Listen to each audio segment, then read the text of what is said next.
Hi there, welcome back. My name is Sheldon McLeod. This is Thinking Out Loud, presented to you exclusively here on the Saltwire Network. And I've been a huge fan of this guy since I was a kid. And I'm not trying to embarrass him, but he's been drawing editorial cartoons since he was a child. I'll say that because it's true, according to Wikipedia. But on the first anniversary of the Houston government's election, I wanted to talk a little bit about being an editorial cartoonist and how the images of, the news and what is happening around us seem to inspire and perhaps sometimes enrage. Bruce MacKinnon is here with us. As we know, he's been with the Chronicle Herald drawing editorial cartoons since 85. Has it been since 1985? Yeah, I mean, in 85, I was doing one a week, and in 86, I started full time. Wow.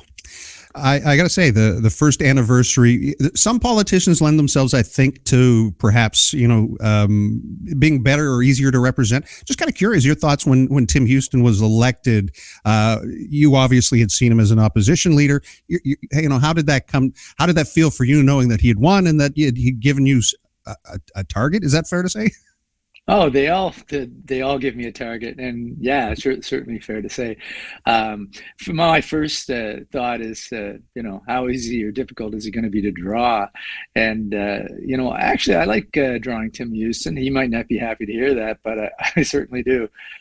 Some of them come easy for some reason, and some of them take sometimes years to really, to feel comfortable drawing. I thought Chrétien would be easy because his face had so many natural distortions, and yet he took quite a while to get used to, for me to really, get to the essence of what he looked like. My first couple of Tim Houstons were easier than I thought they'd be. Generally speaking, the younger they are, the more difficult they are, because they haven't had time to develop the wrinkles and creases and the big bags under the eyes that we as cartoonists give them, and that a couple of years in politics will give them. But yeah, no, he came easy for some reason. I'll take that as a compliment. This is the first premiere, one of the few that I'm older than. I'm getting to that age. But, we talked a little bit about, the image. You drew 3 specific images. This is one. When was this? Right after the election, that the steamroller running over Ian Rankin?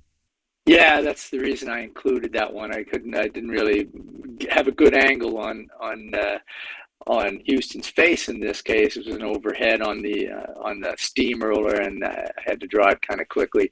But it is important because it was right after he was elected, and it sort of speaks to really why he got elected, the main promise of fixing healthcare, quote unquote, which in itself, a promise like that, which did get him elected, that's kind of akin to, promising to bring peace to the Middle East. Right. It's one of those things. Like, you might not get elected if you don't commit to that, but on the other hand, how can you ever, fix healthcare? It's never going to be a perfect system. Right now, it's in crisis.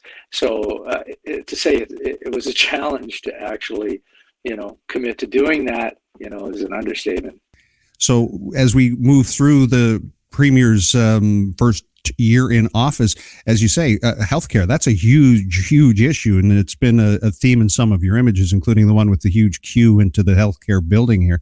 And obviously, this speaks to a number of things with the Grim Reaper in the lineup here. Yeah. His Houston's first year in office hasn't exactly produced a fix for healthcare. In fact, I think the cries of, long lineups and, all the delays and deficiencies in the system have gotten worse and louder. So he shouldn't be doing the happy dance at this point. That was probably, the biggest issue in Nova Scotia over the last year, though there were a lot of things going on. This is what people elected him for. This is what he promised. And it's got a ways to go.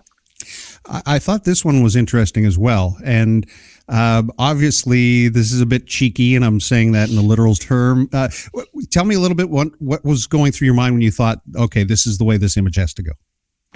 Yeah, well, again, it kind of goes back to the healthcare promise. You know, when you come in promising to fix healthcare, it's it is like promising the moon, and the stars and the sun. So I can't remember, to tell you the truth, what the exact issue was here in particular.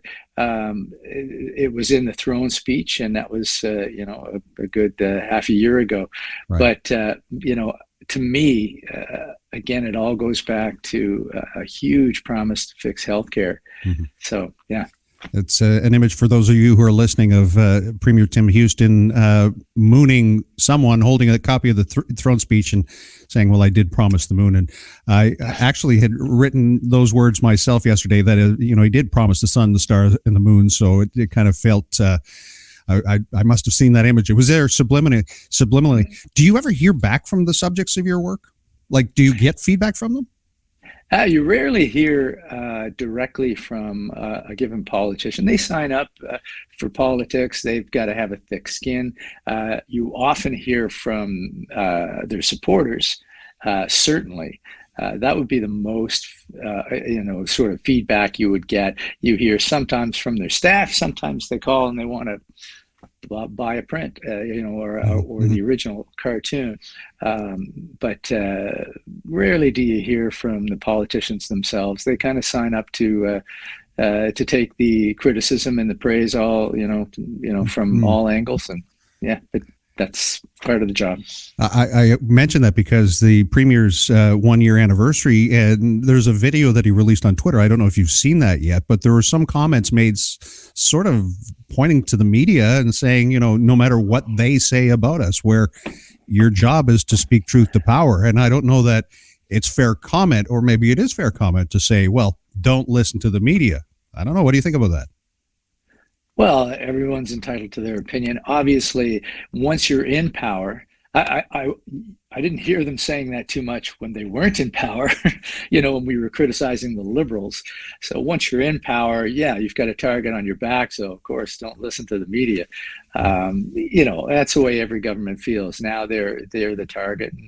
I think everyone's going to read and accept or reject whatever they choose to read. Our job is to put out what we determined to be the truth. My job is to put out what is my opinion of what I read and what I know from politics. So it's always going to be an opinion from me. It's always going to be my feelings on a given issue. When we have this next image, school closures, and it's someone playing poker, and it's someone with the hand of government, damned if you do, damned if you don't. I think that speaks to what you're saying. In some cases, there is no winning or losing, no matter what the choice is. Yeah, there's no question. I was actually impressed with some of the things that Houston did when he first came in. I liked his approach. He seemed to be a little more willing to work in a sort of a bipartisan manner and so on. And this is one of those issues where, as a government, yeah, you are damned if you do, damned if you don't. I mean, but you could probably divide it right up the middle between parents who were against the school closures at a certain point during the pandemic, and parents who were for them, parents who were worried about the health of their kids versus parents who, didn't share those concerns because maybe they didn't think it was as serious for young kids and their jobs were at stake, or they had no childcare and that kind of thing. Everyone had, valid arguments in this case. The government just had to make a decision one way or the other. So it's one of those tough issues that you face when you are in government. And when you talk about the decisions, we know that it was a reluctant government that said we're going to put in a rent cap because of the pandemic, and that there's this perception, real or imagined, that progressive conservatives are more business focused. And I think this image said a lot as well, when it was Stephen McNeil who said, well, after a certain point, we would take off if we're not in a state of emergency. That clearly was the case. The wheels were put in motion for that. But here's someone with a bottle of champagne, opening it up, showing the hand of government, and Nova Scotians, a young mom and her child who are, facing the perhaps ramifications of that. That's a very evocative image in a lot of ways. Yeah, well, it was intended that way. I mean, this is a move that's going to hurt people, and I understand the government's position. They're trying to solve some problems one way or another. Whether it's in favor of landlords who have had their rents frozen for some time. But on the other end, you have people who appear to be certainly more vulnerable in terms of their position, just the everyday person who's looking for a roof over their head, and it might be a single mother or what have you. So yeah, that's it's a tough choice for a government, but it's not a tough cartoon for me to draw. This one come to you immediately? Did you automatically have in your mind how it was going to look, opening the bottle of housing crisis in this way, popping the cap? Well, not many ideas come to me that quickly. Like it's usually a process where I grind it out, trying to think of a visual metaphor. And in this case, I can't remember how long it took this one to come, but usually I don't wake up with them too often. And as we are still dealing with this application for a rate hike from Nova Scotia Power, I thought this one was quite telling. Looking at the date, I can't quite make it out, but it looks like it was perhaps late. Was it earlier this year? Obviously, it was earlier this year. Nova Scotia Power truck rate hikes, and of course, it's the inflation crisis that you're bringing to light here, and that's another very powerful image for people going through what we're going through. What does it say to you about the way that the corporation has been dealing with this, the way the province is dealing with this, the way the premier said, "Oh, we're not going to allow it to happen," but we can't do anything about the rest of it? Yeah, I don't know exactly how much they can do about rate hikes.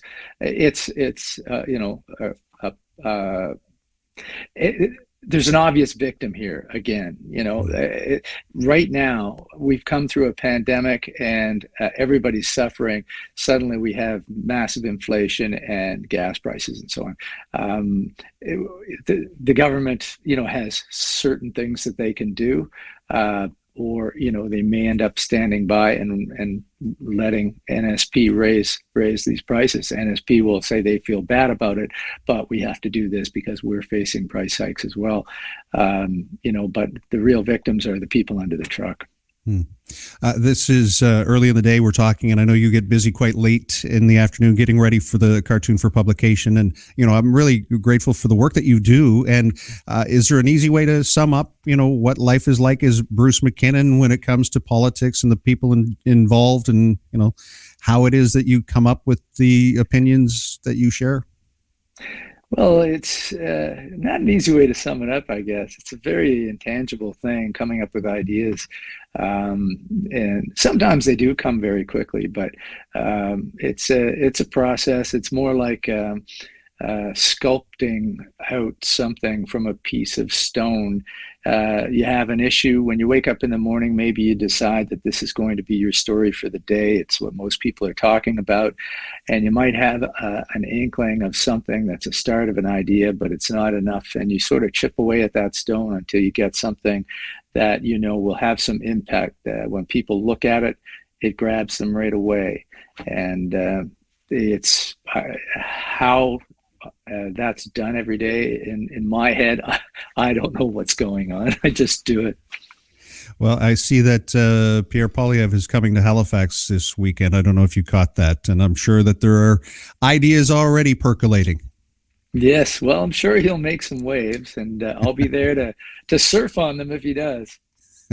He has won numerous awards for his work. He has been a big part of Nova Scotia culture and, of course, the Chronicle Herald. Bruce MacKinnon, congratulations on all of this, and thanks again so much for talking.